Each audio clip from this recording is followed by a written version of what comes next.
Hi, we're here today talking with some of the Developing Doulas course facilitators, and we're going to be talking about the birth room and doulas in the birth room. I remember when I first did my doula course, I remember being really worried and frightened about doing my first birth because I felt like the course hadn't prepared me, hadn't told me what I was actually going to be doing in the birth room. And it felt really overwhelming and like I needed to prep for an exam and do lots of revision and get and remember lots of things that I was going to be actually doing with my first birth client.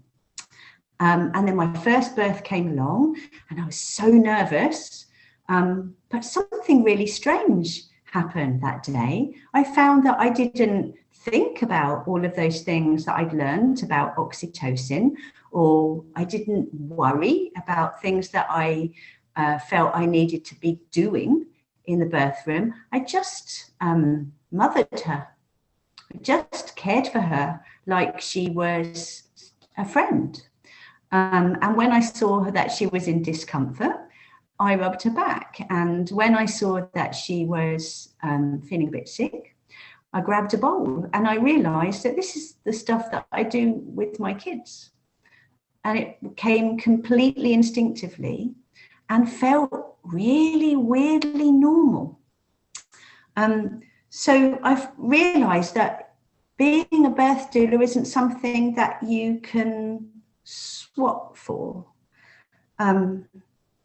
That we just kind of go into the same place that our clients are in, that kind of limbic system place where your neocortex is kind of sleepy and you're using your instincts a bit more. That's kind of how it feels to me when I'm at a birth. I don't think about anything else, and it's one of the nicest things for me about being at a birth, because all my daily cares and worries and things that, my to-do list that's in my brain whizzing around all the time, totally switched off. I don't think about anything else apart from that birthing person, and it's a real holiday for my brain.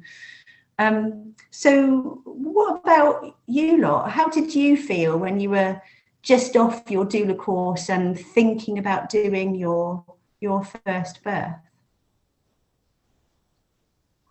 Who wants to go first? I don't mind speaking. I liken it to when I passed my driving test, and I can remember sitting there in front of the wheel thinking, I don't know how to drive. And I certainly don't know how to drive without somebody sitting next to me telling me what to do. And then I taught myself to drive by doing the driving. And at first that was quite clunky. And I had to think about all those things I've been taught: mirror, signal, maneuver. And now it's pretty automatic, really. And sometimes actually I drive without even I don't even know where I am. I think, which road am I on? Where am I? How did I get here? And I think birth is very similar to that you just have to jump in really to the driving seat and know that you can do it, and then you just follow the road. And every so often traffic lights might appear and you stop, and sometimes something else. There might be a car on your right that you have to take note of, or swerve or follow. And it's very similar, really. You get in the birth room and the road is there. And sometimes we don't know where that road is going to lead us. But, we can stay on the road and just pootle along, see what happens, see where it takes us.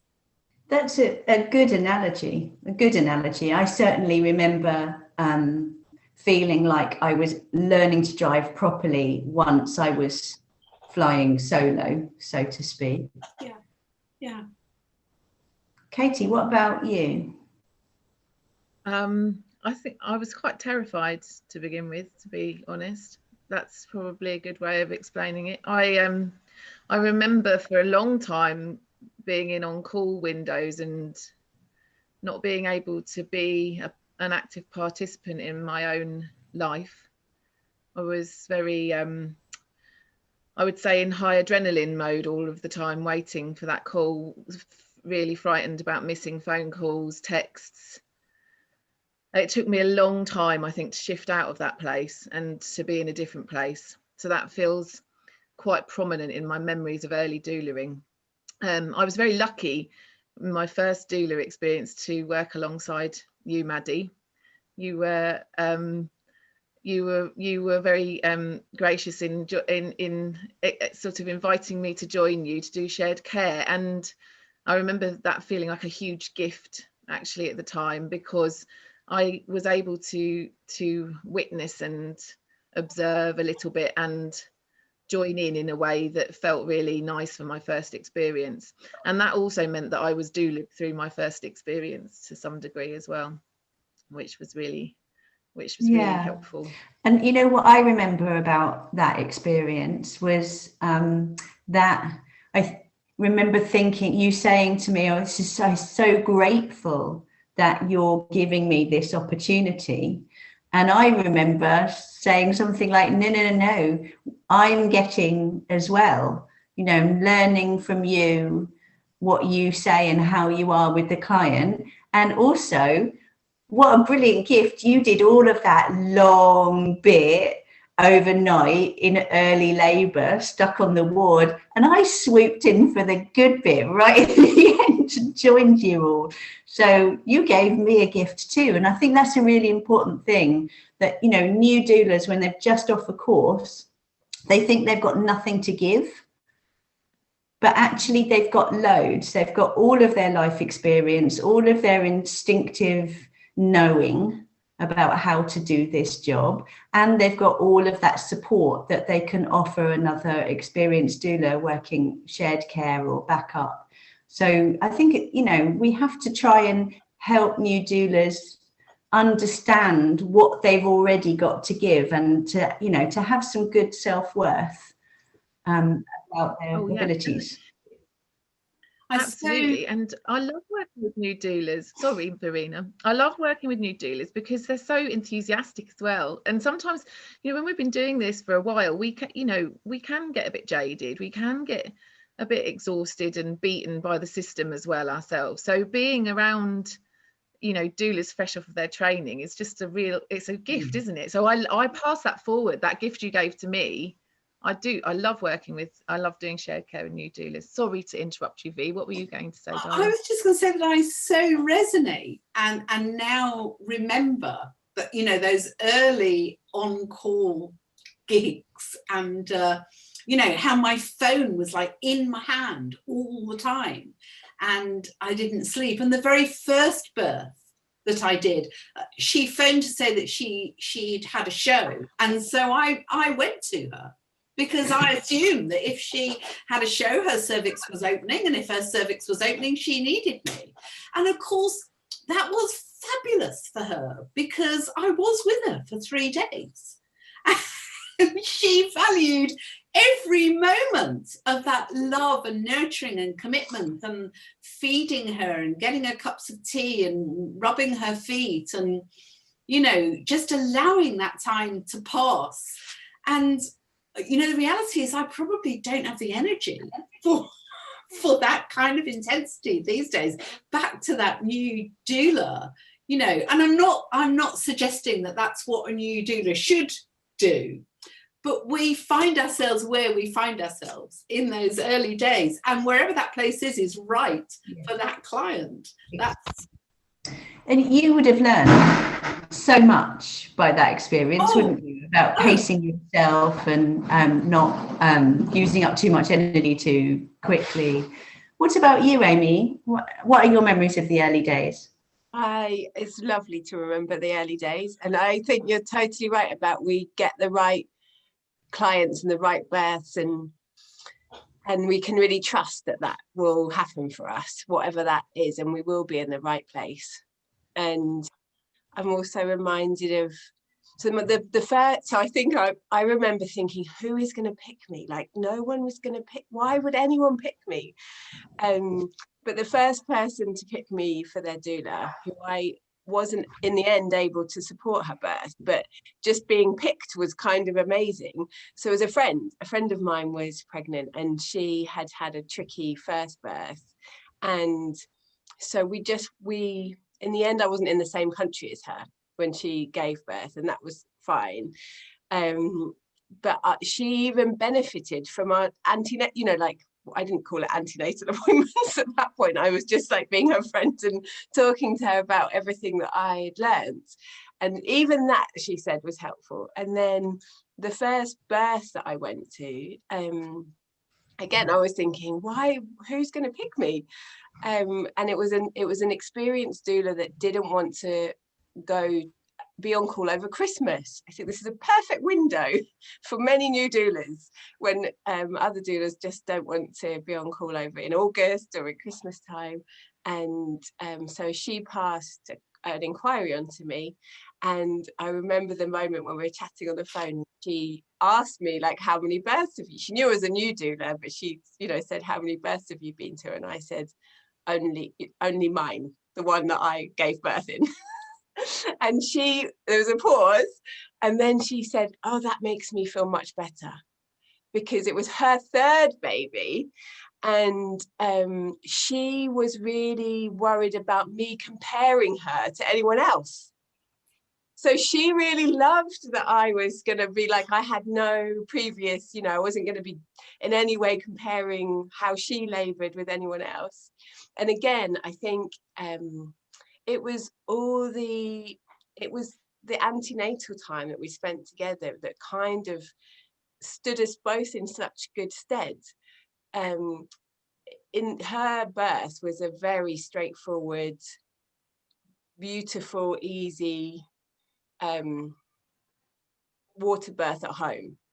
And the thing that had been tricky for her was being on call over Christmas with 2 small children and a partner, and wondering when she was going to go into labour. So she really needed support around, you know, the mucus plug going and nothing happening, and a few contractions starting and nothing happening. And when she finally went into labour, it was all very quick and almost a BBA. So yeah, I think both of those, they're just very special in my mind, because it felt like I was given such the perfect gift, and she got what she needed, which felt small to me, you know, really, but it was perfect. You know, we were both really benefited from that exchange, and it was really lovely. And then I guess as it went on, more questions come, different scenarios come. Yeah, but that was my first birth, which I remember very fondly. It's lovely. Fantastic. So lovely to have a home birth for the first one. Amazing. So I think, you know, a question that so many new doulas ask us is, well, what do you actually do when you're at a labour, when you're with a labouring person? You haven't taught me what to do. And there's lots of conversations in the doula world, isn't there, about, you know, are you a doula? Do you do lots of things, whatever they are, with your client? Or are you a beeler? Do you just hold the space? And if so, what does that look like? What's holding space? And so, the other question is, are you a don't-ler? Which is a very deliberate, at times, decision to not do anything. Yeah. Which is a very conscious, okay, yeah, this is a point where I'm going to stand back. An example might be of when I'm a don't-ler is perhaps when there's some intimacy that I can see between the partners, and I'll leave the room. You know, I'll go, oh, okay. this is a moment that's going to be really helpful. This is my time to go and have a cup of tea or go to the loo, or, you know, I don't interfere in that. Whereas Bila, I might just witness that quietly. And it's about, you know, just getting that, not even sense, it's just a, you know, we just move around in those spaces, don't we? Yeah. Okay. So for you, it's kind of presence and how you use your presence. What does it look like for you, Katie, when you're at births? Is there a kind of doula you are, or do you feel like things vary from birth to birth with client to client? Yeah, I suppose I do feel like I'm a bit of a chameleon. I think to some degree we need to be to adapt to our clients' wishes, but I think I am a certain kind of doula. I suppose I feel that certain clients might be drawn to me because I'm a bit of an activist, and I want people to know that they, you know, that I will speak on their behalf and I will advocate for them if they need me to be that kind of doula. But I have had clients that definitely don't want you to be that kind of doula. So I guess chameleon is the right word, in that I have to shift between, you know, but if I'm working in my heart and doing the work that I really, really am drawn to doing, then it is around really strongly advocating for families. I feel very passionate about that type of doulaing. So that is a kind of doing, isn't it? You know, if you are, that's to use the medical parlance, that's an intervention. You know, when you say to somebody, these are your rights, and this is who you could talk to, who may be able to advocate for you or create a care plan for you for a hospital birth, that's kind of, you know, off the normal run of the mill of their policies and protocols. That's an intervention. That is something that a doula does, either outside the birth room or inside the birth room. Yeah. What about you, Amy? How do you see yourself, and do things vary from birth to birth? Yes, they do vary. I think there is an adaptation that has to happen from client to client. I would share some wisdom that Natalie Medding shared with me right at the beginning of my doula career, probably like 3 or 4 births in. She emailed me and another new doula after we responded to a post that she'd put in a Facebook group, which was really, and I've kept this in my doula wisdom bank all the time, which is a kind of around non-performative doulaing. And I think why it resonated for me so much was because I remember feeling when I was in labour with my baby that I had to perform it slightly. And this is something that only really occurred to me after much reflection. And I realised that as a doula, I needed to help my clients feel like they don't need to perform. So one of my sort of questions that came up after a few births was around how the birthing person moves from, you know, perhaps from latent to you know, these sort of stages that we hear about but how do they transition through the flow, and how can I help facilitate that the best can? And I realized that one thing that I was aware that happened when I was in labor was this sort of performative needing to get myself into a more laboring place, which was counterproductive. And I'd also kind of witnessed that, started to be able to sort of witness it almost in my clients. And I think it's the downside of antenatal education, if you like, you know. And so when Natalie shared this piece around if that you don't need to help them or make them, or in any way perform them into being more in labour than they are. So if you go, you don't need to, you meet them where they are. So if their energy is still quite talky, be talky. You don't need to go in and be quiet and like, oh, let's turn all the lights off at this stage, because actually their energy is still quite out. So you be quite out. And but that only came because I realized that I was there was a part of me that had been slightly trying to perform the active labour part, or the very labour brain babe. Do you relate as well, Verena? I remember actually going to an amazing workshop that Sarah Wickham did, wise old Sarah Wickham. And it was the first time for me, she introduced the concept of being over-doulaed. And she talked about women arriving into her care in utter exhaustion because their doulas had them walking and bouncing and going up and down stairs and being actively in labour and completely draining them. And that was the first time that notion had been introduced to me, and it's made me very thoughtful about ensuring that I don't do that. And that's exactly what you say, Amy. It's about it's an energetic relationship, isn't it? It's about meeting the energy wherever that is. And if that means actually curling up on a bed, cuddling a client to sleep, that's what we do. Yeah. And if that means walking miles, even though I am utterly knackered, that's what we do.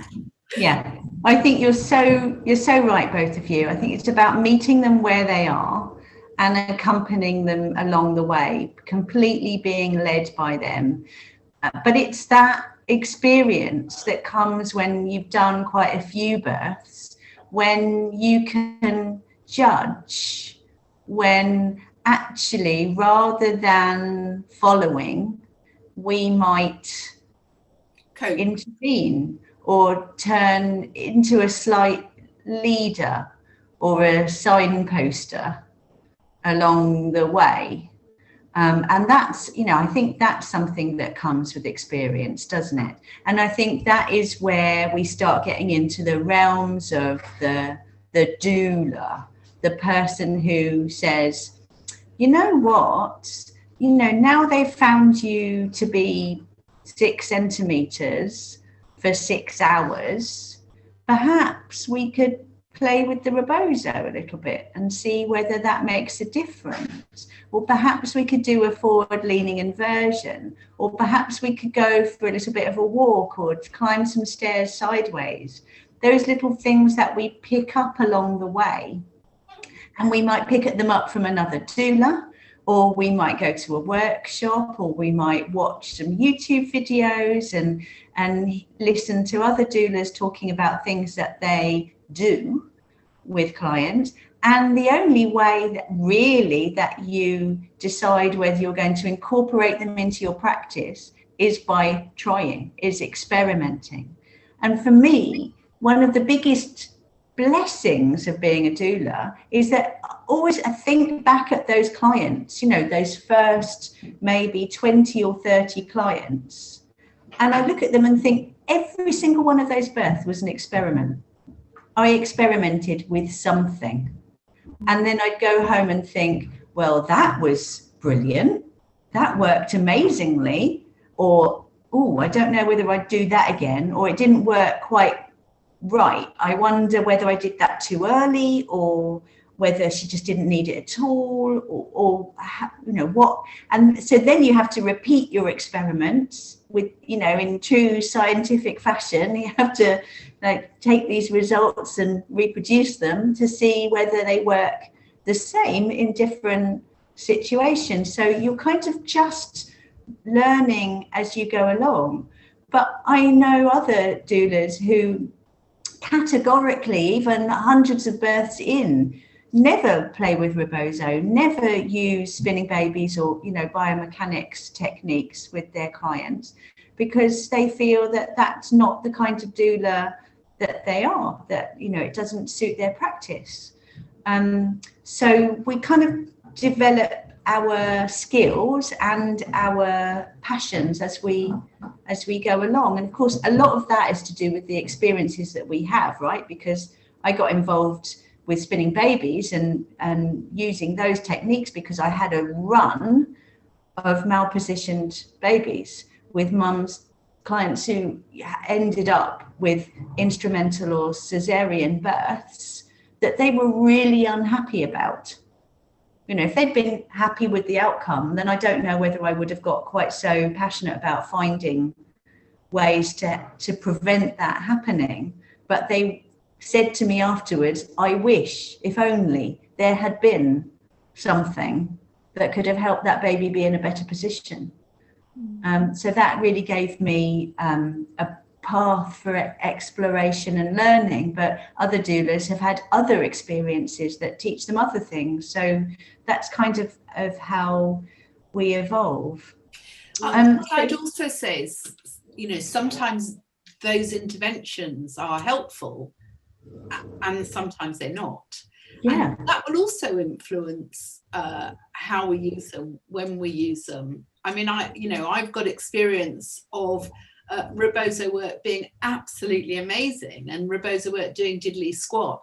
Yeah. And it's about being okay with both, actually, and knowing that you can try something and you know, if it ain't working, if they don't like it, it quickly goes back in the bag. Katie, what did you want to say? I was just going to say, I remember actually as a fairly new doula being shown how to use a rebozo and to use some of those techniques, but it took me a long time actually to feel even confident to bring them into the birth space. And I'd been showing them quite a few times, you know, on workshops or in training, or when I've worked with other doulas actually, you know, which were all, you know, a gift to me as a doula, but to actually really ever bring them into my own work, I was quite an experienced doula, I think, by the time I was sort of feeling confident to even suggest or think to use tools like that.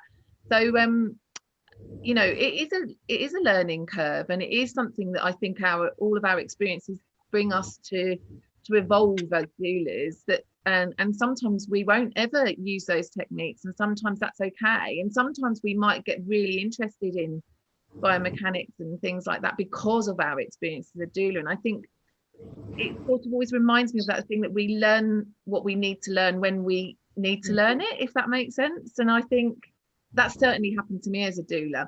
And I just wanted to go back to that sort of rhythm of what we were talking about earlier a little bit as well. I always remember, Maddie, that actually you talked about labour as being a bit of a dance between you and the client, and that was a really useful analysis for me to remember, because often we'll be led by our client like we would in a dance be led by somebody, but sometimes we will learn also to lead at points, and I think that's a really nice way to look at it. And I think sometimes it's really helpful for me to remember that as a doula, I'm dancing with this person. Yeah. And there'll be different leaders at different times. Exactly. And to, you know, take that analogy further, with dancing, everything has to change when the music changes. And every labour, because it's unique, is a unique tune and a unique melody. And we have to adapt to that, and we have to find the steps that are going to fit in with her. So another analogy, I suppose, is jigsaw puzzle. I talk about jigsaw puzzles a lot with breastfeeding and fitting these people together. And the birth room has got this beautiful puzzle of birthing person, possibly their partner, the doula, the midwife, possibly the obstetrician. Everyone has to enter this dance, and with the birthing person at the centre. And people will move into the centre and out again depending on where in the melody we are and what that birthing person needs. You know, the midwife might step in and then step out, the doula might step in and then step out, and we're all kind of working around each other, making space for each other. And that, you know, I found that came very instinctively. And that was really interesting to realize that that was what was happening. That we were all kind of accommodating each other in the best births. You come away, you know, doulas will talk about those amazing births where it was a brilliant midwife and a brilliant doctor and a brilliant birthing couple together. And, you know, that is when the dance works beautifully. That's such a buzz, isn't it? Yeah, and I think it's a really good point about sometimes that flow of energy feels easy and sometimes it doesn't feel easy. And I kind of thinking now about turning up at the house, which is normally where we go and meet our clients, unless things have gone super fast and we're meeting them at the birth centre or hospital, and kind of like smelling the room, smelling the feeling in the house, or and it's like, and I guess what I realized now thinking about it is it's like how much oxytocin is present, and it's like what I'm essentially trying to pick up on. And sometimes you can walk in and it's like, oh wow, it's really like a love nest in here, and sometimes it doesn't feel like that yet, and because there's often more than one person. There's often you're meeting the birthing person, the woman giving birth, and possibly her partner, maybe her mum. So they are going to, you know, what's happening in their relationship and your relationship with those people. And so sometimes we're dancing with the person in labour. Sometimes we're dancing with the other person in the room. And how do we speak to that, the partner's energetic position, his or her oxytocin levels, so we can doula or bila or don't la with the partner. Obviously with the partner or the mum or sister, there's hopefully a pre-existing relationship. So again, that can make it easier to say, oh, maybe you want to go and buy some pizza, or you know, or do you maybe haven't had a rest for a while, do you want to have a little sleep, or give them a little shoulder squeeze. And I guess that, you know, like you're saying, Maddie, the same thing does happen when a midwife is present and or any other healthcare professionals. Yeah, there's a dance. I love what you say about when you first enter that space, taking some time to take stock and to assess what it is that's going on around you and that energy and how it all feels. I remember one client I had once quite early on at the postnatal visit when we were kind of debriefing how it had all gone. She said, one of the nicest things about how you were during the birth was, do you remember I was in the bedroom labouring on the bed and you arrived at the house and I heard you downstairs just quietly talking to my partner, and then I heard you walk upstairs and then you just sat on the landing for a bit. And she said, I really loved that because you didn't just like swoop in and pop my bubble. I was in a good place, but I wasn't ready to see you yet. And you sort of knew that.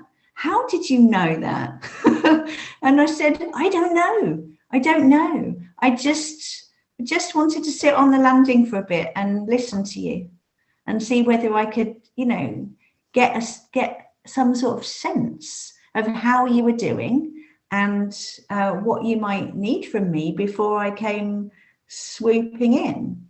And that goes back to what you were saying, Amy, about how you felt when you were in labour. And I certainly remember that feeling, first time anyway, of I just wish everyone would go away. Just go away and leave me alone, because I felt so observed. And I'm sure that that's why that labour, one reason why that labour was so long, it was ridiculously long, because I felt so observed and so needing to perform the whole time. And we know that wakes up the neocortex and slows the flow of oxytocin, which is, you know, the opposite of what we want. So I think all of us have come back to oxytocin. We're always thinking about this environment and about how we can facilitate the flow of that beautiful hormone. So in what ways, you know, I think new doulas like lists. They like little things that they can remember are quite good to do at most births. So in terms of the little tasks, you know, if a doula is there to serve, in what ways might we serve our clients during a labour?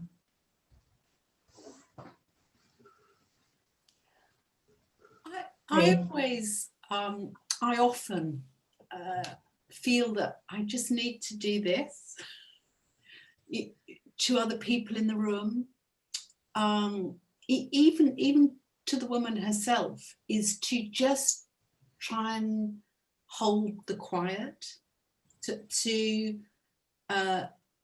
indicate that there is no need to fill the space. So quiet and calm and dim lights, those are kind of my top 3 on my list, really. Yeah, and that's a really facilitate those 3 things. It's a really good example of modeling as well, you know, that in terms of sometimes you might need to tell somebody, but often all we have to do is model that behavior ourselves. And it always makes me kind of giggle inside when you've got that beautiful, calm, quiet laboring environment. Your client is in her zone. She's breathing and doing her thing beautifully. And then in comes a loud person, you know, a doctor or a midwife. And, you know, quite often they'll come in and they'll say, okay, what's going on in here then? Or, hello, my name is Jane, or blah, blah, blah. And I'll just go, hi. Yes. A really classic one. The midwife comes and says, hello, what sort of birth are you wanting? And I say, a very undisturbed one. A quiet one. Yeah, one where we talk with our indoor voices.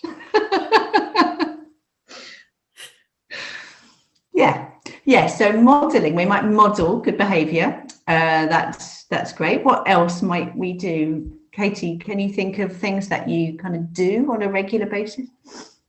Yeah, I think I'm often thinking and conscious about comfort. So, and in that I'm thinking, does she need a drink? Does she need a cold flannel? What does she need? Is there anything she needs? Sometimes not, but just that is a thought process that is often on my mind. And also when we're shifting between spaces, and if there's a new person in the room, that do they have the birth or care plan to hand? Have they seen it? If they haven't, am I needing to be conscious of what's on it so that I can verbalize it if it's necessary?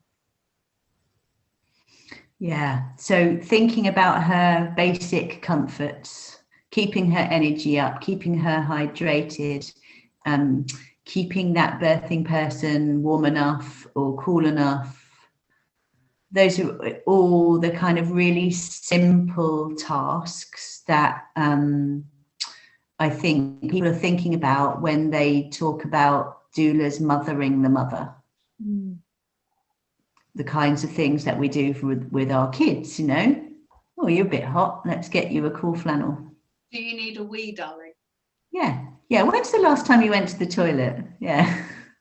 Yeah, that is a question I find myself asking a lot when I arrive at births. You know, not immediately, but, you know, often you kind of have crept close to your client.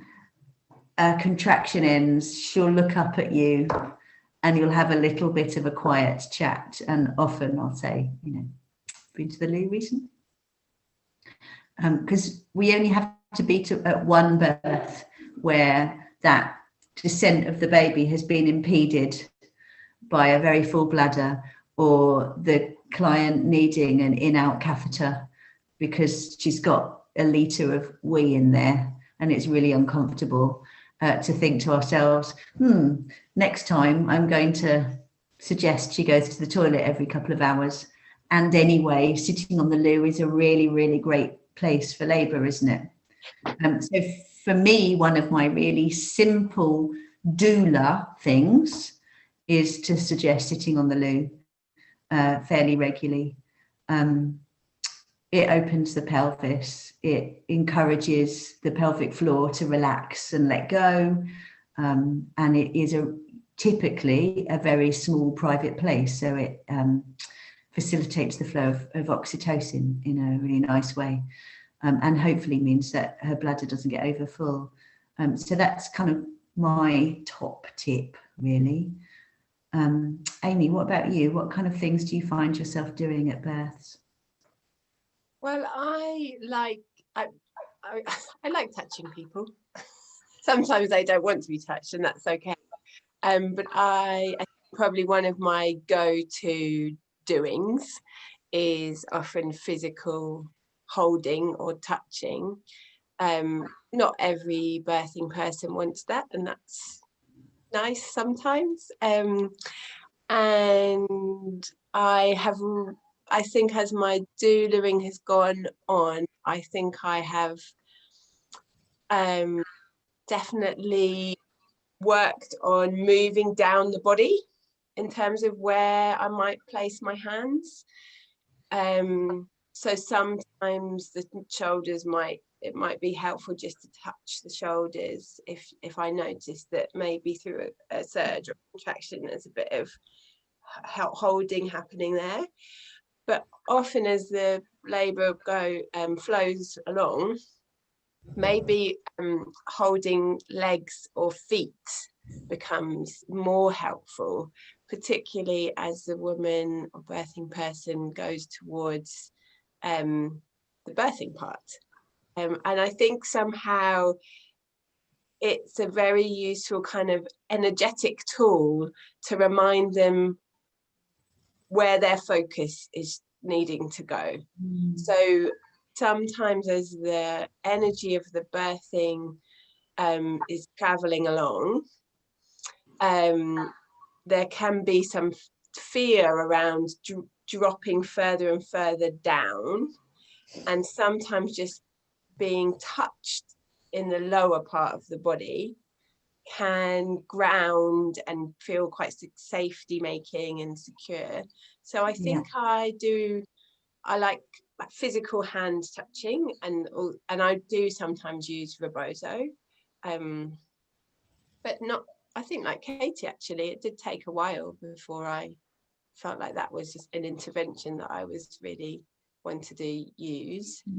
And probably my other thing that I'm pretty much, I would say, do at 90% of the births that I go to, but not all, is breathing with the person at least at some point during the birth. So helping through mirroring, I breathe really slowly and audibly quite close by to the person, making sure they have nice clean teeth. And I find that is often a really helpful anchor, and also perhaps doing that so that the partner also can see what that looks and feels like. Even, and we normally talk about that actually antenatally. So I think touch and that breath, helping with the breath, and sometimes, which I think is sort of linked towards the second stage, the birthing stage, when the noises might start changing, I sometimes moo too. So if I notice that the birthing person's vocalizing is sending energy out of her head, and it feels too up, I might start vocalizing in a very low hummy way, and to help her shift her energy into her own pelvis as well. Yeah. So such interesting thoughts, Amy. It made me think about the fact that sometimes the kind of doula I am is very similar to the kind of mother I am. So I've never had like thermometers, like never had one of those posh electric in-ear thermometer. I've always used my hand on my kids' heads. And I'm the kind of doula who's much more likely to use my hands to touch my clients than a rebozo. I do use a rebozo, but I'm much more likely to just take their hips and squeeze, and to get information from the hands, because, you know, if my hands are at the top of her hips and she really likes that, then I'm thinking, oh, so maybe the baby is lower down in the pelvis, because if I'm squeezing at the top here and she really, really likes it, then that means I'm opening up the bottom of the pelvis. But if she wants my hands lower and I find I'm squeezing right on the bottom of the pelvis, then that means I'm opening up the brim, and that maybe the baby is still high or needs to come lower. So I'm getting all of this information about where she's at in labor that I wouldn't get necessarily from a rebozo. So that really made me think about how actually as a mum and a doula, I've got a similar kind of style about how I get information and the kind of care that I give. And what you were saying about the vocalizations, I think I also, as a mum, I'll say to my kids, you know, change that to a, come on, let's go and do such and such. And I tend to do that with my clients, you know, when they're at that bit where they're going, I can't do it, no. In between, contractions, I might say, next time, let's see how it feels to change that no to a yes. And to, you know, if you really want to vocalize and that's feeling good, then let's see what it feels like when you shout yes. So, yeah, I remember meeting a midwife once who said, honestly, Maddie, all your clients sound like they're having orgasms. They're all shouting, yes, yes. But, yeah, I think we are the kind of doula that we are with our personality. You know, it's not something that we have to put on, which makes it so hard for us to teach doulas, doesn't it? Because if there were just like set things that we all did, it would be kind of easier. And I think there's a thing, sorry, V, there's a thing that we, because it's a two-way street, we're always getting the clients that we need. So they're always, it's like this sort of attractor field. So, and as we're working out more who we are as doulas, we're going to be pulling those experiences that are going to help to shape us. Because I do a bit of chameleoning of doing and being, but I do know doulas that really don't do anything and are real holders of space. But I just assume they get those clients that need that. Like I think there's just some magic that happens, and the universe has a way of sorting us all out with the clever universal sorting hat, like Harry Potter's. Yeah. B, what were you going to say? I was just going to change the term mothering to nurturing, actually, because of course we have wonderful doulas in our community who don't have children, but nonetheless understand the concept of nurturing. And I guess that's a lot of what we're describing, isn't it? You know, the proffering of drinks, the helping to the toilet, the ensuring their comfort. I mean, that's about really nourishing and nurturing that person in the way that we might tend our favorite house plants, or we might stroke our hamster, or, you know, wherever we proffer our nurturing. That's what we're doing a lot of, isn't it? Yeah. Well, I think, that's one reason why I say that mothering is a verb, not necessarily a noun. You can do that without having pushed out your own sprogs. Definitely. And I certainly see that in childless doulas. What they do is mothering. It ticks all of the boxes of the definition of mothering when they're with their clients. Okay, so we've talked about stuff that we do. So let's quickly see if we can define this holding space thing. When we're being a doula or a beeler, what's happening? What might that look like?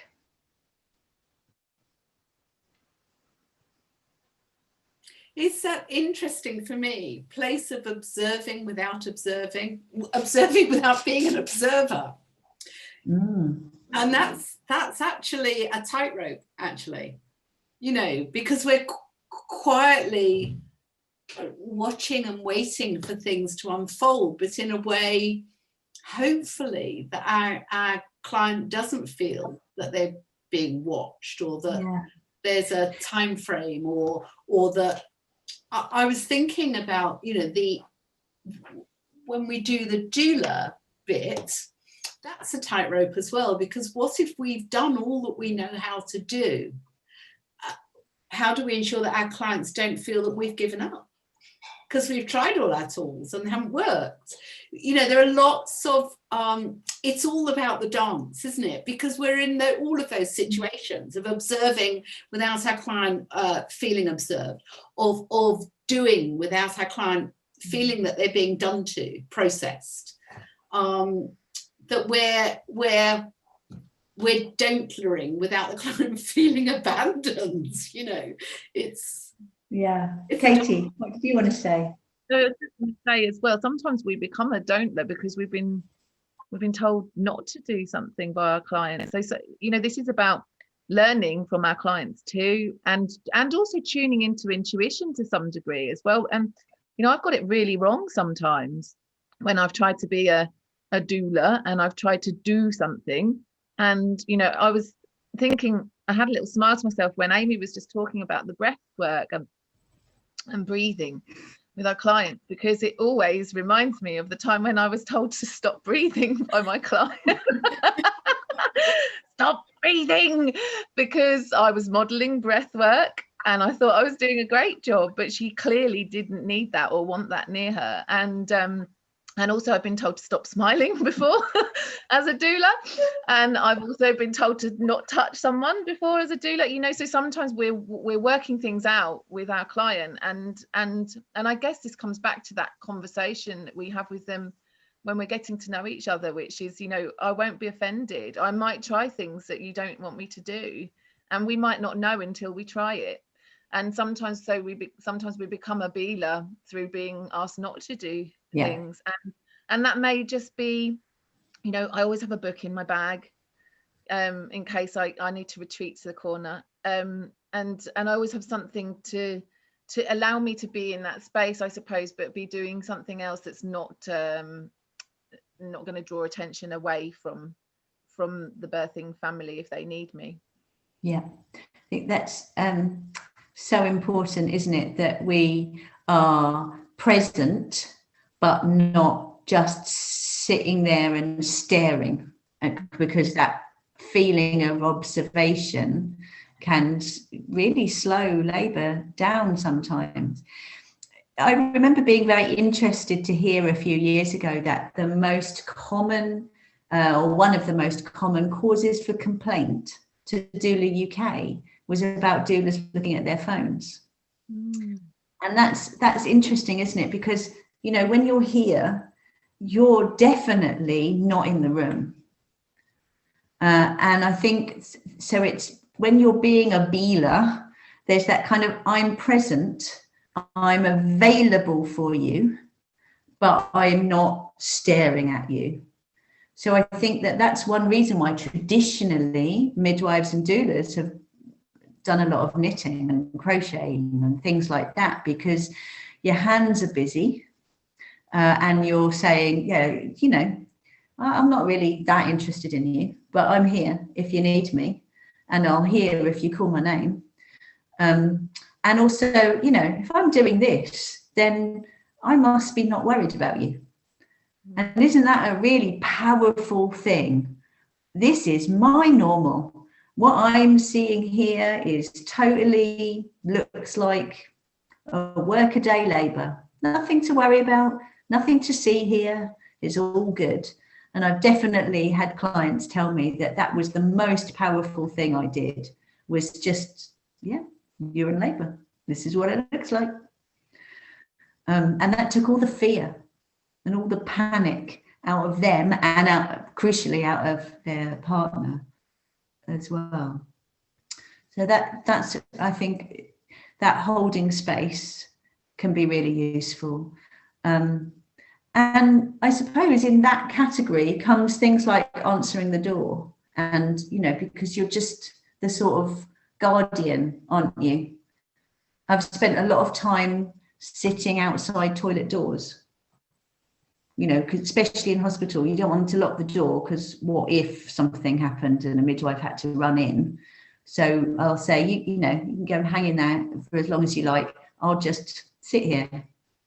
So you're not even with her, you're behind the door, but you're guarding her space. She feels safe because she knows she's got that lion lying across the threshold, so to speak. Any other thoughts about when not doing something is powerful? I have sat and meditated. I often spend at least part of time of labour sometimes being in the room and meditating, and also not being in the room. I think it's a good thing when you realise you cannot be in the room, and that's okay.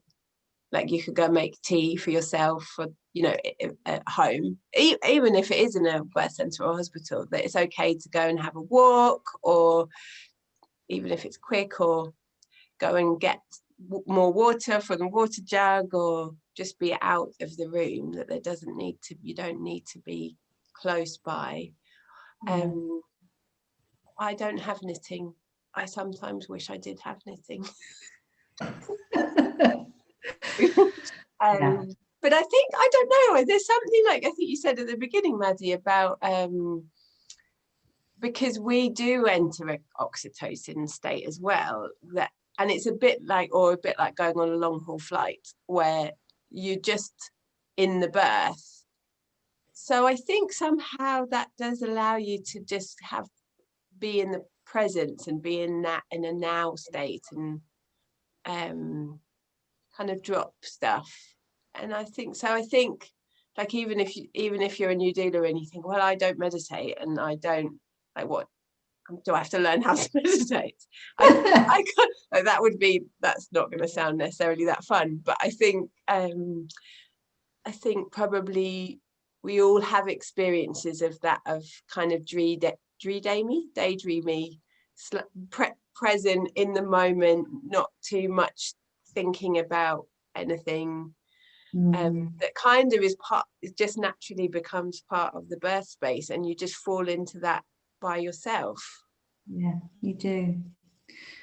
I think I'd like to end by just sort of going back to the antenatal preparation and how we get to know our clients, because all of you have brought that up, that actually a lot of the dance in labour is dictated by the relationship we've built antenatally and how we've got to know her, and our intimate knowledge of what they want, and what kind of atmosphere they want, and crucially who they are. You know, I tend to find myself asking a question a lot antenatally about how my client reacts when she loses her shit. You know, she's having a really bad day, or she's had a row, or something really upsetting has happened.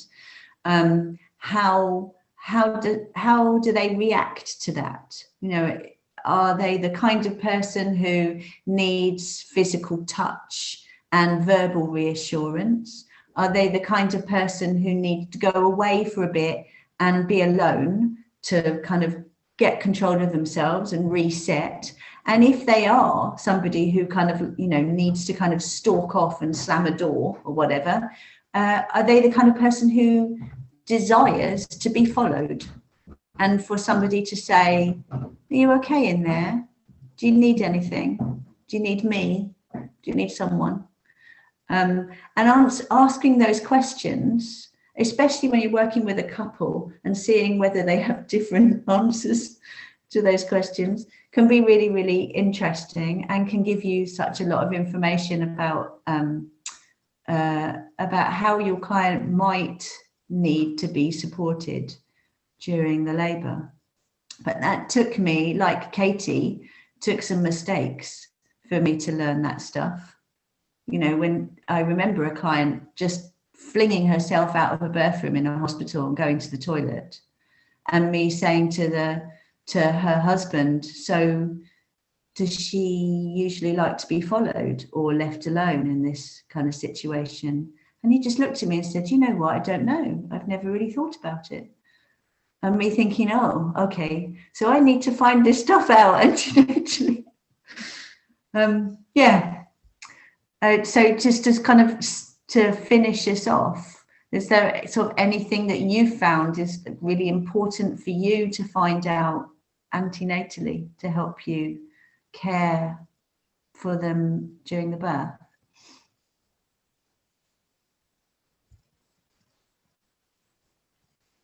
I don't think.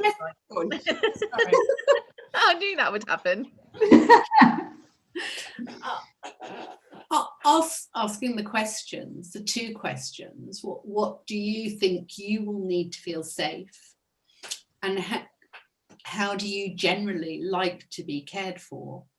Those two questions just can potentially lead to a whole map, can't they?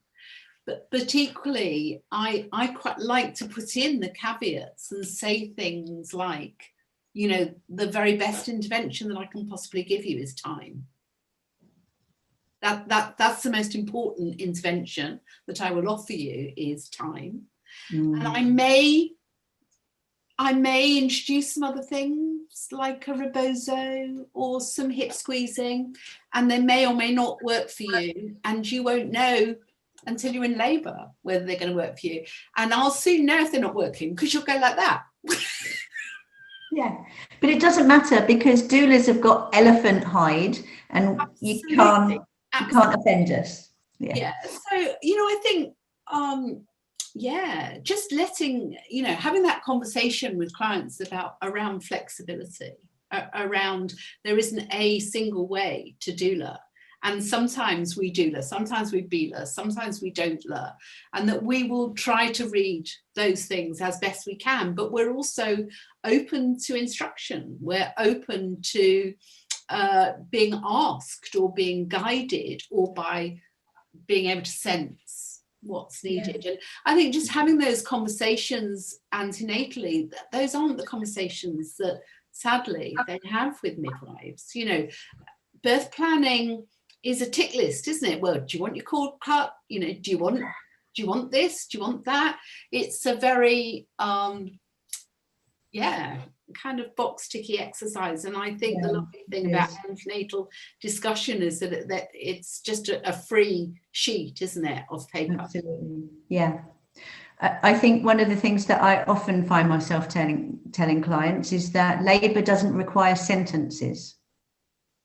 So you can just, and because doula means servant, you are absolutely allowed to say, drink, or no.